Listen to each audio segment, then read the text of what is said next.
Rupiah tembus 17.000 per dolar di Mei 2026. Banyak orang langsung bilang ini kabar bagus buat Indonesia.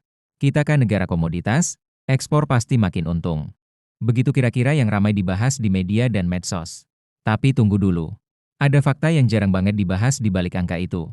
Dan fakta ini bisa bikin kamu melihat rupiah lemah dengan cara yang sama sekali berbeda.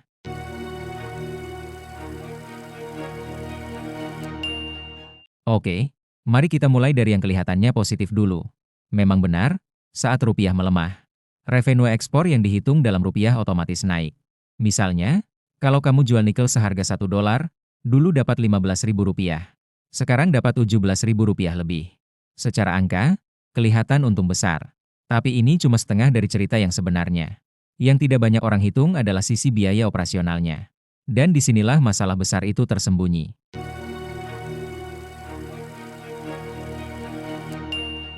Industri tambang itu bukan industri yang bisa jalan hanya dengan modal tanah dan tenaga manusia.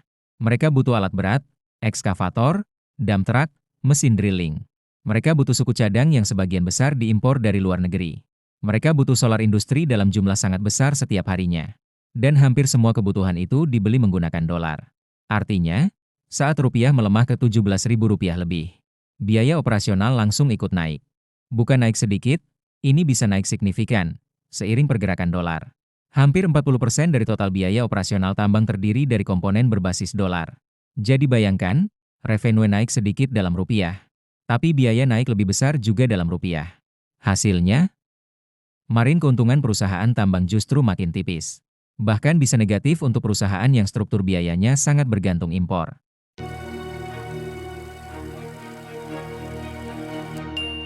Ini bukan sekadar analisis di atas kertas. Indonesian Mining Association, asosiasi resmi pelaku industri tambang di Indonesia, sudah angkat bicara.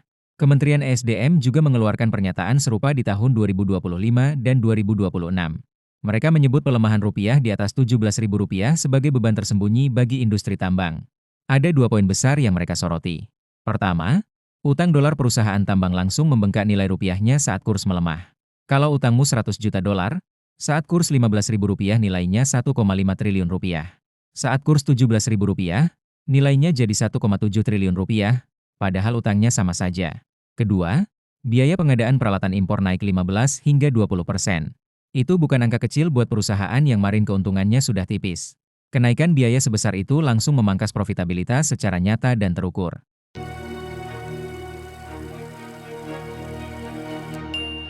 Sekarang, biar adil, kita bandingkan dengan sektor lainnya. Ada sektor yang memang diuntungkan oleh rupiah lemah. Salah satunya adalah eksportir CPO atau minyak kelapa sawit. Mereka jual produk dalam dolar, dan biaya produksinya sebagian besar dalam rupiah. Jadi saat rupiah melemah, mari mereka melebar secara otomatis. Ini berbeda jauh dengan kondisi industri tambang. Tambang punya struktur biaya yang sangat bergantung pada impor. Alat beratnya impor, suku cadangnya impor, teknologinya impor.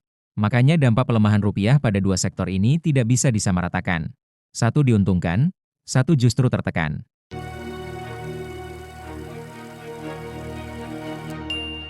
Coba bayangkan kamu punya perusahaan tambang nikel skala menengah. Revenue kamu naik 13% dalam rupiah karena kurs melemah dari Rp15.000 ke Rp17.000. Tapi biaya alat berat dan suku cadang kamu juga naik 15 hingga 20%. Ditambah cicilan utang dolar kamu sekarang lebih berat dalam rupiah. Kamu untung atau rugi? Di atas kertas kelihatan untung karena revenue naik. Tapi setelah dipotong semua biaya yang naik lebih tinggi, hasilnya bisa minus. Inilah yang disebut ilusi keuntungan dari rupiah lemah bagi sektor tambang.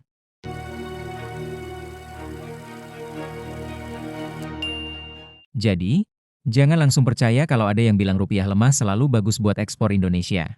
Itu terlalu menyederhanakan sesuatu yang jauh lebih kompleks. Untuk sektor perkebunan seperti sawit, mungkin ya, ada keuntungan nyata. Tapi untuk sektor tambang yang jadi andalan ekspor kita, faktanya berbeda. Di 2026, biaya dolar yang harus ditanggung pelaku tambang jauh mengalahkan bonus kurs yang mereka dapat. Lebih banyak mudarat daripada manfaat, bukan opini. Tapi fakta operasional di lapangan. Rupiah lemah itu kompleks, dan kita perlu memahaminya secara utuh, bukan sepotong-sepotong. Nah, kalau kamu merasa video ini membuka perspektif baru buat kamu, subscribe sekarang. Channel ini akan terus bahas isu ekonomi dan bisnis yang jarang disorot tapi penting banget buat dipahami. Tekan ikon lonceng supaya kamu dapat notifikasi setiap ada video baru. Dan kalau ada yang mau ditambahkan, dikoreksi, atau didebat, tulis di kolom komentar di bawah.